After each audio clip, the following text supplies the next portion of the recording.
bersama channel Dwi Larasati 07. Baiklah, di pertemuan kali ini kita membahas materi kelas 10, persamaan linier satu variabel, materi prasyarat sebelum memasuki materi matriks. Nah, baiklah, sebelum kita masuk ke inti dari PLSV, kita bahas dulu mengenai bentuk umum. Bentuk umum dari persamaan linier satu variabel atau yang biasa disingkat PLSV adalah AX tambah B sama dengan C. Nah, kita bahas mengenai satu persatu. Ibu ingatkan lagi, dengan syarat A tidak boleh 0. A ini merupakan koefisien dari variabel X. Koefisien X merupakan variabel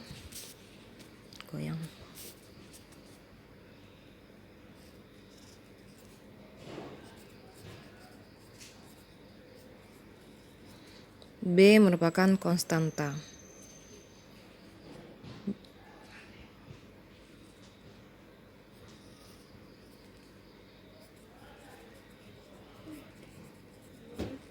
Nah, mungkin ini udah Anda pernah pelajari di kelas 8 dulu, Ibu ingatkan kembali. Oke, apa sih PLSV itu? PLSV itu gini, persamaan. Katanya kan persamaan linier satu variabel. Nah, Anda udah harus tahu ya, variabel itu ini. Huruf yang di dalam matematika itu dinamakan variabel, berubah acak bebas. Nanti nilainya ini terbuka, apapun bisa kita ganti nilai X-nya. A ini koefisien. Koefisien itu apa? Angka pendamping variabel. B adalah konstanta. Berarti konstanta tidak ada variabel yang mendampinginya ya. Persamaan linier satu variabel. Persamaan kata dasarnya sama, berarti dia ada tanda sama dengan. Kalau yang namanya persamaan pasti ada ruas kiri dan ruas kanan, yang mana tengah-tengahnya tanda sama dengan. Linier, kita artikan linier ini artinya variabel yang ini yang ada di persamaan tadi, linier tuh pangkat 1. Kalau kuadrat pangkat 2, kalau kubik berarti pangkat 3. Nah, linier X-nya di sini berarti pangkat 1. Nah, for your information, kalau dia tidak ada dituliskan pangkat, berarti sini memang pangkat 1. Nah, satu variabel, jadi di dalam persamaan ini tidak ada variabel lain, cuman hanya ada satu, kecuali X ini aja. Berarti tidak memiliki variabel melebihi dari satu, hanya satu. Kita contoh, Ibu kasih contoh. Contoh dari sebuah PLSV itu 3X kurang 5 sama dengan 10. Ada tanda sama dengan, ada ruas kiri, ruas kanan. Terus di sini variabelnya ada 1, X berpangkat 1. Ini merupakan PLSV. Contohnya ya. Terus kalau yang ini, X kuadrat tambah 2X tambah 3 sama dengan 0. Nah, ini bukan merupakan PLSV. Kenapa? Ya, karena pangkat tertinggi di sini X-nya berpangkat 2. Itu dilarang. Salahnya di sini. Karena X-nya berpangkat 2 berarti ini bukan PLSV. Oke. Yang lain contohnya misalnya X tambah 3 dikali 2 sama dengan 5X tambah 7. Nah, ini merupakan contoh PLSV. Kita lihat syaratnya ya, variabelnya cuma ada X, lalu di sini X-nya berpangkat 1. Nah, ini benar, contoh PLSV. Terus Y sama dengan 2X kuadrat kurang 3X tambah 2 misalnya. Nah, ini bukan merupakan PLSV karena di sini ada pangkat 2 juga, ini ada variabel tambahan Y. Nah, variabelnya tidak boleh melebihi dari 1 tadi kan, berarti ini bukan PLSV. Nah, tugas kalian yang kelas 10, coba buat tugas pertama nih ya. 3 contoh PLSV. Nanti dikirim ke GCR ya. Oke, kita masuk ke materi yang kedua, menyelesaikan PLSV. Oke, apa maksud menyelesaikan ini? Menyelesaikan itu artinya mencari nilai yang memenuhi X ini sehingga pernyataan di ruas kiri sama dengan ruas kanan. Artinya pernyataannya benar. Untuk menyelesaikan ini kita pakai metode pindah ruas saja. Di sini kita tadi kan udah pernah tadi udah Ibu bilang ini adalah ruas kiri, ini adalah ruas kanan. Setiap kita pindah ruas, berarti tandanya harus berubah. Tanda yang dimana negatif jadi positif, yang positif jadi negatif. Nah, variabel ini kita sisakan di ruas kiri saja. Berarti min 4 harus dipindahkan. 3x 17 karena dia tidak pindah tetap di ruas kiri, positif. Ini tandanya apa? Min 4.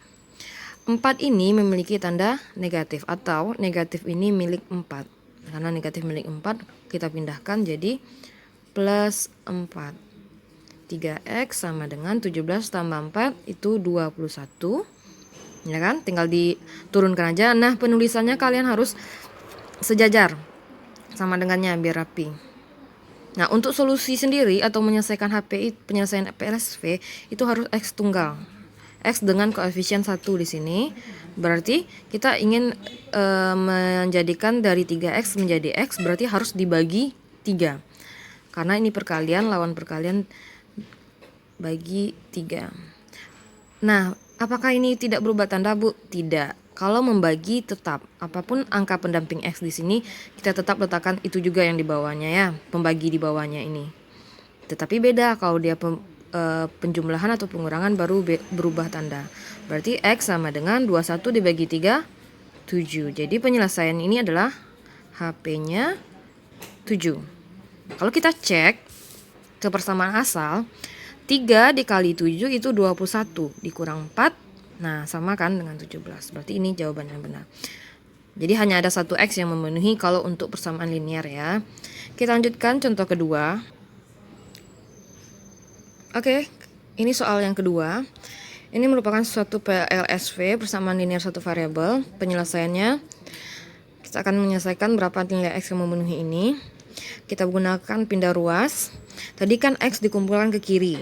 Kalau X sudah di ruas kiri yang ini tetap tulis lagi. Nah, yang 4X ini pindah ke sini, tanda 4 kan positif. Jadi pindah ruas jadi negatif. Sama dengan plus 4 tetap karena dia tidak pindah ruas, yang min 10 kita pindahkan jadi plus 10. 3x kurang 4x seperti pengurangan bilangan bulat positif negatif, tinggal dikurangkan aja 3 kurang 4. 3 kurang 4 itu min 1x.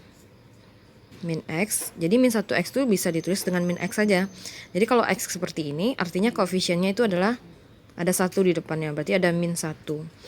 Itu 14. Nah, dalam penyelesaian itu dalam bentuk akhirnya adalah x. Sementara ini masih min x. Untuk menjadikan x, kita harus membagi 14 dibagi dengan angka pendamping di sini adalah min 1. Nah, kalau penyelesaian ini positif bagi negatif, tentu tandanya nanti hasilnya adalah negatif. 14 bagi 1, 14. Oke, inilah penyelesaiannya. Nah, yang tadi yang pindah, coba biar Ibu kasih pena merah biar lebih paham. Ini pindah ke sini, yang min 10 pindah ke sini. Nah, dua itu aja yang berubah tandanya ya. Sementara plus 4 tetap 4, 3x tetap 3x. Oke, soal ketiga. Nah, ini persamaan linear satu variabel, x-nya berpangkat 1, tidak ada variabel lain ya. Penyelesaiannya, kalau kalian harus tahu dulu ya, urutan dari operasi matematika itu, jika ada kurung harus kita kerjakan dahulu. Kalau udah kali sama penjumlahan, itu dahulukan kali. Nah, di sini kita lihat ada kurung. Kurung ini berarti kali nih. Angka depan 2 kita kalikan dengan kurung ini ada di dalamnya x plus 7. Silakan kita kalikan ke dalam 1 per 1. 2 dikali x, 2x. 2 dikali plus 7 plus 14 ya. Sama dengan 4x, ini tetap. Jadi langkah pertama kita hanya menyederhanakan yang ini. Lalu baru di sini proses penyelesaiannya lagi seperti yang tadi. Ini tidak pindah, turunkan aja. Adakah variabel di kanan? Ada. Pindahin ke sini plus 4 berarti jadi min 4x sama dengannya tetap sejajar. Min ini milik siapa? Min milik dari 8. Berarti 8 ini tandanya negatif, dia tetap turun ke bawah, tidak pindah. Min 8 plus 4 pindah ke kiri, ke kanan, sorry. Berarti jadinya berubah tanda. Nah, siapa yang pindah di sini? Plus 4 pindah ke sini jadi min 4. Plus 4x pindah jadi min 4x. Ini min 8-nya tetap, 2x-nya tetap. 2x kurang 4x, ya tinggal dikurangkan saja. 2 kurang 4, 2 kurang 4 berarti hasilnya negatif 2 ya. Min 8 min 14. Nah, bagi Ananda yang masih ragu mengenai penjumlahan bulat negatif, pandang aja tanda min ini milik siapa? 8. Min ini milik 14.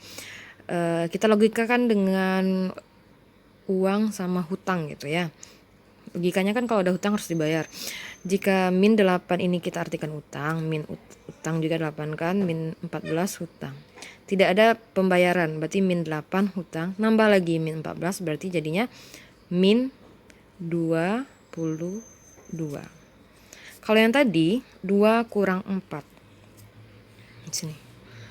2 kurang 4, 2 positif, 4 ini negatif, berarti ini hutangnya ada 4. Sementara uangnya ada 2, berarti kalau dibayarkan ke hutang berarti yang bersisa masih ada hutangnya 2 lagi. Nah gitu maksudnya ya. Oke, ini belum selesai, sehingga X saja sama dengan min 22 per min 2. Sama seperti langkah sebelumnya, kita membagi dengan angka yang tertera di sebelah X ini aja. Tidak pindah ruas di sini. Negatif bagi negatif, hasilnya positif, berarti X sama dengan positif 11. Itulah HP-nya ya. Oke, contoh selanjutnya ini. Mungkin bentuk ini akan nanti banyak kalian jumpai di materi kita selanjutnya, makanya ibu kasih contoh ini. Ini masih tergolong PLSV, persamaan yang mana variabelnya cuma 1x dan pangkat X-nya linear. Nah, jika Anda masih ingat, ini kita gunakan untuk menyelesaikan ini, kita gunakan metode kali silang. Pelajaran di SMP dulu ya. A per B sama dengan C per D. Ya kan? Kali silang. Untuk menyelesaikan kita kali silang berarti A dikali D, A kali D atau A titik D sama dengan C kali B. Jadi yang awalnya dia pecahan ya kan, kita jadikan dia sebuah persamaan yang ada ruas kiri dan ruas kanan, tidak lagi pecahannya, dengan metode kali silang. Kali silang.